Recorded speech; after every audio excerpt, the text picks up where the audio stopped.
বাউল আবুল হোসেন সরকার নিয়ে হাউকা হইতেছে, বামেরা মিছিল বের করেছে, সেখানে আবুল হোসেন সরকার কেন গ্রেপ্তার সেটার জবাব চাইতেছে। শুনেন। আবুল সরকার গ্রেপ্তার কেন? আবুল সরকার গ্রেপ্তার কেন? আবুল সরকার গ্রেপ্তার কেন? তো কেন গ্রেপ্তার করছে এটা তো পুলিশকে জিজ্ঞেস করলেই হয়। হাসিনার পুলিশ তো না, জবাব দিয়ে দিবে। মিছিল করে জবাব চাইতে হবে কেন? আচ্ছা, সে কি বলছে জানেন? শুনিছেন? আচ্ছা, আমরা একটু শুনি কেন গ্রেপ্তার করা হয়েছে, এখানে তার জবাবটা আছে, শুনেন। আর যদি তুমি না থাকে, আল্লাহ এক আল্লাহ হয়, তাহলে দরবার থেকে খেলাফত দিলে দরবারের যে কম পড়ে না, আরো বাড়ে। তোমার মতো আরো 10টা 20টা আল্লাহ, 200-400 আল্লাহ যদি আরো বানাই দিতে, তাহলে তোমার আরো দাম বাড়তো। এটা যদি তুমি করলে না, এত বুঝো তা তো বুঝো না। আল্লাহর কথার কোনো গোয়া মাথা আমি কিছুই পাই না। মাথা কোনটা গোয়া কোনটা এটা আমি পাই না। কেন পাই না? এই যে একটা কথা বলছে, আওয়ালুমা খালাকুল্লাহে ইশক, প্রথম সৃষ্টি ইশক। আওয়ালুমা খালাকুল্লাহে মিন নূরি, নূর, প্রথম সৃষ্টি নূর। আওয়ালুমা খালাকুল্লাহে আরশ, প্রথম সৃষ্টি আমার আরশ।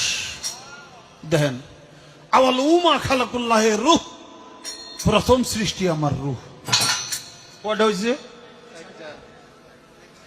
এক মুখ হয়েছে, দুই কথা কয়। হ্যাঁ রে, মুখ কয় না হুক কয়? এক মুখে দুই কথা কইলে হ্যাঁ মুখ থাকে, হ্যাঁ তো মুখ থাকে না, হ্যাঁ তো হুক হয়ে যায়। আল্লাহ যে কইল প্রথম সৃষ্টি আমার ইশক, প্রথম সৃষ্টি আবার কয় আমার আরশ, প্রথম সৃষ্টি আবার কয় নূর, প্রথম সৃষ্টি আবার কয় রূহ। আল্লাহ এক মুখে যে এত কথা কয়, আল্লাহর মুখ কয়টা? খালি কয়টা না, ওটা মুখ না হু। সেটা হইলো একটা দাড়ির মধ্যে 70 জন করে ফেরেশতা। তুমি প্রত্যেকদিন ফেরেশতা গো গুয়া খাইতে ভালাও। শুনেছেন তো? এখন এই বাউলের মুক্তি চাইতেছে, অন্যদের ব্যাপারে কথা নাই। ওইখানে ফরাদ ভাই গেছেন, আপনারা জানেন উনি আমার মুরব্বী আর গুরুজন। উনি ওইখানে গেলে আমরা তো দমে যাই, কিছু কইতে পারি না। ফরাদ ভাই, আপনি নিজেই একটা ইনস্টিটিউট, আপনার ওদের মিছিলে তো যাওয়ার দরকার নাই, তাই না? আপনি একা বক্তব্য দিয়ে প্রতিবাদ করেন। এই সমস্ত গান্ধা বামেদের কাছে যে আপনি দাঁড়াইলে তো মুশকিল আমাদের হয়ে যায়, আমাদের জন্য। ওরা তো আপনাকে কখনো অন করেনি ফরাদ ভাই, করবেও না। হুদাই আপনি ওদের সাথে যাইতেছেন। যাই হোক, ফরাদ ভাই বলছেন যে সব আন্দোলন নাকি আবুল হোসেন ওনার পাশে ছিল। শোনেন ফরাদ ভাইয়ের কথা শোনেন। আবুল সরকার প্রত্যেকটা আন্দোলনের সঙ্গে প্রথম থেকে আমাদের সঙ্গে যুক্ত। তিনি শহীদ মিনারের অনুষ্ঠান থেকে শুরু করে হেন কোনো প্রতিবাদ সভা নাই, এমনকি শাহ আলী দরগায় যখন আপনারা বট গাছ কেটে ফেলেছিলেন, তিনি আমার পাশে ছিলেন। আমরা ফরাদ ভাই আপনার কথা বিশ্বাস করি, কিন্তু আপনার পাশে আপনি ফরাদ ভাই একজন ফ্যাসিবাদের দালালকে, হাসিনা মুজিব পূজারীকে কিভাবে জায়গা দিলেন? সে তো আপনারা স্যাপোটাস করতে আসতেছে। আজ আমরা মুজিব বন্দনার হাসিনা বন্দনা শুনি তার কাছ থেকে। হ্যাঁ, শুনেন। গালি জলদি কইরা যায় তোরা আয়, আয় রে আমার শেখ হাসিনার নাই তোরা আয়, আয় রে আমার শুভ এমপির নাই তোরা আয়। ওই ইতিহাসের রাখাল রাজা, ইতিহাসের রাখাল রাজা বঙ্গবন্ধু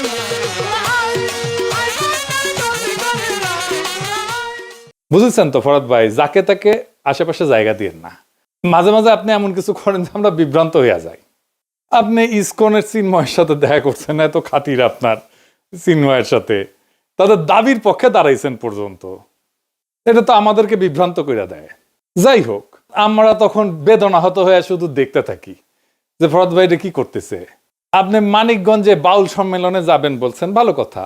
আপনি বলছেন আপনিও যাবেন, আপনাকে পেটাইলে পেটাক, এটা কি কথা বললেন ফরাদ ভাই? আপনি এসব কি বলেন ফরাদ ভাই? বাউল সম্মেলন নিয়ে তো কেউ কোনো কিছু বলেও নাই, বাধাও দেয় নাই। আর আপনাকে কেন পেটাবে? বাংলাদেশে কার তো সাহস আছে আপনার গায়ে হাত তুলবে? আপনি বিষয়টাকে এমন ভাবে উপস্থাপন করতেছেন যেন বাংলাদেশের মানুষ বাউল গানের বিরুদ্ধে দাঁড়াইছে। বিষয়টা তো তা না ফরাদ ভাই, মোটেও না। দাঁড়াইছে আপনার ভাষায়, আপনি যেটা সবসময় বলে আসছেন, আপনার ভাষায় খায়া না খায়া আল্লাহ খোদার বিরুদ্ধে কথা বলায়। তা আপনি বলতেছেন যে আবুল হোসেন সরকার ইসলাম অবমাননা করে নাই।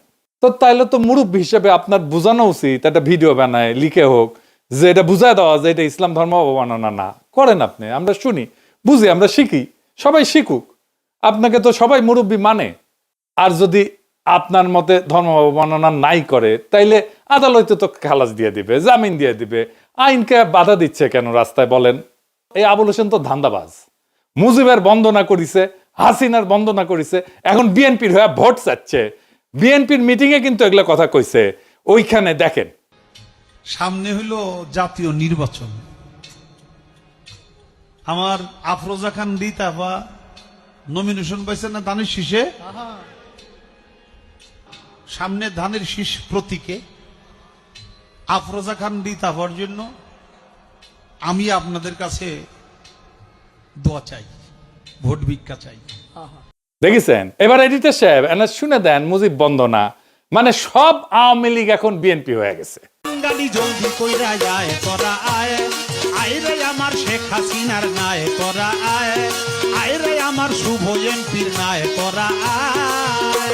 ওরে ইতিহাসের রাখাল রাজা, ইতিহাসের রাখাল রাজা বঙ্গবন্ধু আয়, আয় জলদি কইরা তো এই যে বিএনপির প্রোগ্রামে যায় যে সমস্ত কথাবার্তা কইছে, বিএনপির একটা লোক উঠে যায়, তাকে ঠেকাইলো না কেন?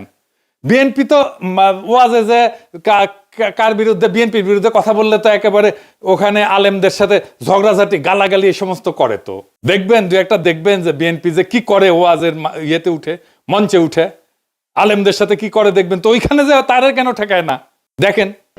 আমার কথা তো বলতে দেবেন, তা বলতে না দিলে আমি কি করে বুঝাবো? ফালতু কথা বলি দেন, বলো খবরদার। ল্যাঙ্গুয়েজ সোজা করেন না, সোজা করে দেবো কিন্তু একদম বলেন। ল্যাঙ্গুয়েজ সোজা করে বলেন। আমি বলছি আমার কথা তো বলতে দেবেন। ল্যাঙ্গুয়েজ সোজা করে দেবো কিন্তু একদম। বিয়াদব লোক কম নাগাদ ভগর ভগর করতে জানি, খাবার দেবো একটা চোখ বাসটা করে দেবো কিন্তু একদম। আমি প্রশ্ন করলাম যে একজন লোক বলছে আলহামদুলিল্লাহ নামাজ পড় না, শুরু না বললে নামাজ হবে না, ফালতু ভাবতেছি। আমি বলছি আমার উত্তরটা তো দিতে। উত্তরটা তো দিতে। একদম বাস্ত করে দেবো সব একদম। তো আবুল হোসেন বলতেছে মাজার ভাঙের বিরুদ্ধে বলতেছে, তাই না? শুনান তো একটু আরেকবার। এমনি তো 200-র উপরে মাজার ভেঙে ফেলাইছে, আপনারা জানেন তো। 200-র উপরে বাংলাদেশে মাজার ভেঙে ফেলাইছে। এখন একটু বন্ধ হয়েছে। কেন বন্ধ হয়েছে? সামনে যে নির্বাচন, একটু গ্যাপ দেই, নাহলে এখনো যদি মাজার ভাঙতে থাকি তাহলে কিন্তু আর ভোট পাবো না। এই জন্য তারা এখন একটু অব্য দিছে, একটু জিরাইতেছে। নির্বাচন হয়ে গেলে যদি তারা ক্ষমতা যায়, আবার আমাকে বাড়িঘর শুদ্ধ ভাঙ্গা করবো, খালি মাজার না। তো বাংলাদেশে মাজার নিয়ে ঘৃণা উৎপাদন করছে কে? সেকুলারেরা। মাজার ঘৃণার সবচেয়ে বড় কালচারাল অ্যাসেট হচ্ছে সৈয়দ ও আলিউল্লাহ লাল সালু। নাটক হয়েছে, সিনেমা হয়েছে, পাঠ্য হিসাবে পড়ানো হয়েছে। এখন সেকুলাররা মাজার প্রেমী হয়ে গেছে। কি তাজ্জব! মৌলানা আবুল কালাম আজাদের একটা বই আছে উর্দুতে, ঘুবারে খাতির নাম, জেলখানায় বসে এটা লিখেছিল। তো ওইখানে উনি মাজার নিয়ে কিছু কথা বলছেন। এখানে কিন্তু ওনার খুব অরিজিনাল কিছু চিন্তা আছে। উনি বলছেন কবর এবং মাজারকে ধর্মীয় শক্তি হিসেবে দেখার বিরোধিতা করছে মৌলানা আজাদ। উনি বলেন যে ইসলামের মৌলিক বার্তা ছিল তাওহীদ এবং বুদ্ধিবৃত্তি, কিন্তু পরে কিছু মুসলিম সমাজে মৃত ব্যক্তির কবরকে এটার মধ্যস্থতা, বরকত সংগ্রহের স্থান, অলৌকিক শক্তির উৎস বলে গ্রহণ করছে, যা মূলত মূর্তি পূজার আর এক রূপ। তিনি মৌলানা আজাদ এইটাকে ইসলামের বিরুদ্ধে সবচেয়ে বড় বিচ্যুতি হিসেবে দেখছেন। উনি লিখে গেছেন উনি সুফিবাদকে সম্মান করতেন, কিন্তু তার একটা অভিযোগও ছিল। অভিযোগ হচ্ছে সুফিবাদকে মাজার কেন্দ্রিক যাজকতন্ত্রে পরিণত করা হয়েছে। তিনি লিখছেন যে অনেক দরগায় অন্ধভক্তি, করুণার জায়গায় ভয়, যুক্তির বদলে অলৌকিক গল্প, অর্থনৈতিক শোষণ, এই সমস্ত প্রতিষ্ঠা পেয়েছে। এইগুলোকে উনি সামাজিক রোগ বলছেন ওই বইতে।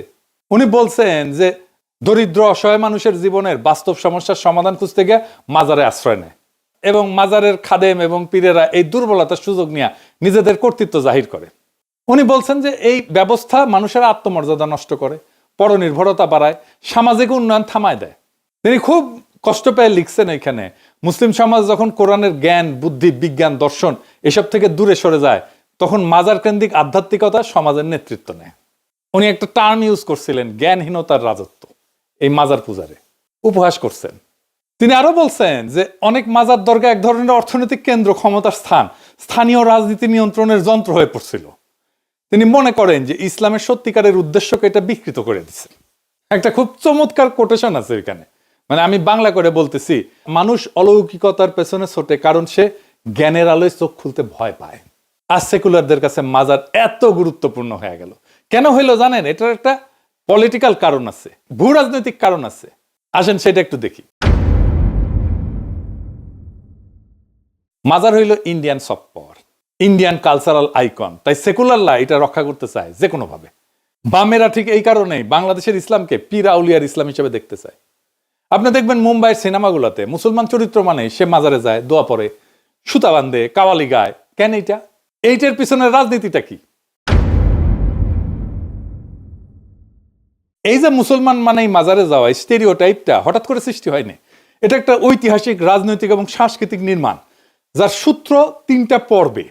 1940 থেকে 1950-এর দশক, যেখানে সেকুলার ইন্ডিয়া প্রজেক্টকে তারা বাস্তবায়ন করতেছিল।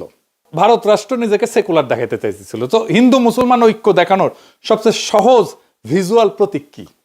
মাজার, যেখানে ধর্মীয় মিশ্রণ, সঙ্গীত, লোকবিশ্বাস এগুলোকে রাষ্ট্রীয় ঐক্যের সাংস্কৃতিক আইকন করা যায়। ওই সময় যে সমস্ত মুসলমান চরিত্র সিনেমায় আসতো সেগুলো ছিল সুফির মতো, দরগার খাদেম, কাওয়ালি গায়, দোয়া করে, শান্তি আর প্রেম শেখায়। এইটাই ছিল রাষ্ট্রীয় ন্যারেটিভ। মুসলমান সম্প্রদায় একটা মিস্টিক্যাল, স্পিরিচুয়াল এবং নন পলিটিক্যাল। 1938-এ একটা সিনেমা হয়েছিল ধাত্রীমাতা, দরগা এবং এই মিলনের ভাব নিয়ে।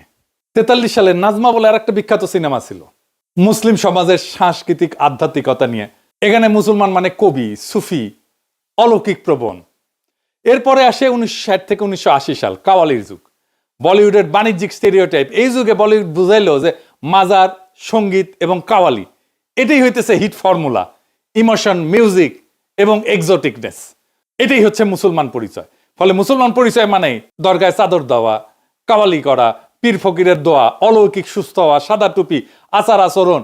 এই সময় সবচেয়ে ভূমিকা রাখছে বোম্বাইয়ের ইন্ডাস্ট্রি উর্দুভাষী লেখকেরা, যারা মুসলমানদের নিজস্বতা দেখানোর জন্য সহজ ভিজুয়াল হিসেবে মাজার ব্যবহার করতেন।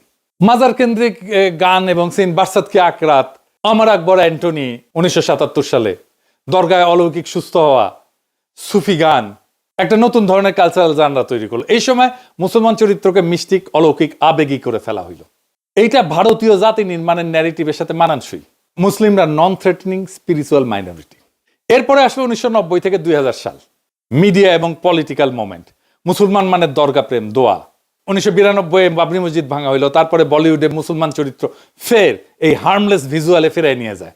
এই সময় মুসলমান চরিত্রকে 3 ভাবে দেখানো হয়: মাজার ভক্ত, প্রেমিক প্রেমিকা, নিরীহ দোয়া করা বুড়া মুসলিম যিনি নায়ককে আশীর্বাদ করেন, কাওয়ালি প্লাস ধর্মীয় মিস্টিক পটভূমি, যা মুসলমান সমাজকে সাংস্কৃতিকভাবে রঙিন কিন্তু রাজনৈতিকভাবে অসক্রিয় দেখায়। যেমন ধরেন ফিজা, রিফিউজি, সাওয়ারিয়া। এইখানে যে মুসলিম ভিজুয়াল পুরোপুরি মাজার থিমড। এমনকি যোধা আকবরেও দেখবেন মাজারের দোয়া গ্রহণে, মাজারের দোয়া নেওয়ার দৃশ্য। কেন মুসলমান মানেই মাজার ইন্ডিয়ান কালচারে? কারণ ভারতীয় মূলধারা ইসলামকে সুফি, লোক ধর্মীয় করে প্রদর্শন করতে চায়, পলিটিক্যাল ইসলামকে না। মাজার ছিল নিরাপদ, অবিতর্কিত মুসলিম ইমেজ। রাজনীতির দিক থেকে এটা ছিল মুসলমানদেরকে একটা ডিপলিটিসাইজ, মিস্টিক্যাল কমিউনিটি হিসেবে উপস্থাপনের প্রকল্প। আর বলিউডের কাছে ছিল ভিজুয়াল শর্ট হ্যান্ড। এটাই মুসলিম চরিত্রের সাংস্কৃতিক মার্কার। তার মানে মাজার কেন্দ্রিক যে মুসলিম ইমেজ আসলে একটা নিয়ন্ত্রিত উপস্থাপন। এটা মুসলিম সমাজের বাস্তব বৈচিত্র্য মুছে দিয়া তার সফট, মিউজিক লাভিং, স্পিরিচুয়াল, নন থ্রেটেনিং মাইনরিটি হিসেবে উপস্থাপন করে। এখন আসেন বাংলাদেশের সাধারণ মানুষ ধর্ম অবমাননার প্রতিক্রিয়া কেন দেখাবে? বাংলাদেশের সাধারণ মানুষ ধর্ম অবমাননার প্রতিক্রিয়া দেখাবে কেন জানেন?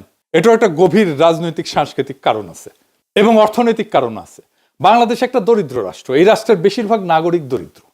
তাদের জীবনে কোনো স্বপ্ন নাই, কোনো সার্থকতা নাই। সন্তানকে ভালো মতো খাওয়াইতে পারে না, অসুখে চিকিৎসা পায় না, শৈশবে শিক্ষা পায় না, যৌবনে কাজ পায় না, উৎসবে আনন্দ করতে পারে না। এদের জীবনে তো কোনো হাসি নাই, কান্নাও গেছে শুকায়। এদের একটাই সম্পদ, একটাই স্বপ্ন, যদি পরকালে খোদা তাআলার দয়া হয় তাহলে হয়তো বেহেশতে ঢুকতে পারবে। এই জন্যই বাচ্চাকে মাদ্রাসায় দেয়। সে জানে একজন আলেমের সুপারিশ খোদা তাআলা শোনেন। তার একটা ইহকাল আপনারা দিতে পারেন নাই, তার পরকালের স্বপ্ন আপনি কায়দা নিতে চান কোন অধিকারে, কোন সাহসে? সারাক্ষণ খোঁচান আপনার প্রগতিশীলতার কুরকুরানি দিয়া। আপনি তো আপনার সেকুলার দর্শনে বলেন প্রাইভেট স্পেসে ধর্ম পালন করতে, তো আপনার অধর্ম আপনার ধর্ম বিশ্বাস আপনি প্রাইভেট স্পেসে করেন, যা খুশি করেন। পাবলিক স্পেসে এসে আপনি মানুষের ধর্ম নিয়ে কুরকুরে দেখান কেন? আপনি তো আগে খোঁচান, তারপরে ওরা প্রতিক্রিয়া দেখায়। খোঁচানো বন্ধ করেন, প্রতিক্রিয়া বন্ধ হয়ে যাবে। বাংলাদেশ যে মুসলমান সংখ্যাগরিষ্ঠের দেশ, এটা তো তার অপরাধ না, এটা তার বৈশিষ্ট্য। এই বৈশিষ্ট্য তো আপনাকে বিবেচনা করতে হবে। আপনার রাজনীতি, আপনার সমাজ নির্মাণে আপনাকে এটা বিবেচনা করবেন না আপনি? আশ্চর্য ব্যাপার। আপনার তো ইউরোপে আসলে তো ক্রিসমাস দেখলে, ক্রিসমাস ট্রি দেখলে, ক্রিসমাসের সাজানো দেখলে আপনার তো গা চুলকায় না। কিন্তু বাংলাদেশে আপনার কোরবানি নিয়ে চুলকানি কেন? নামাজ নিয়ে চুলকানি কেন? মসজিদে আজান নিয়ে চুলকানি কেন? হিজাব নিয়ে চুলকানি কেন? পাইছেনটা কি? এত চুলকানি থাকলে ইউরোপে চলে আসেন, নয়তো ইন্ডিয়া চলে যান। আদর করে ইন্ডিয়ায় রেখে দিবে। বাংলাদেশে পড়ে আছেন কেন রে ভাই? আপনিও শান্তি পান, বাংলাদেশে মানুষের শান্তি পাক। অশান্তির মধ্যে থাকার কোনো দরকার আছে?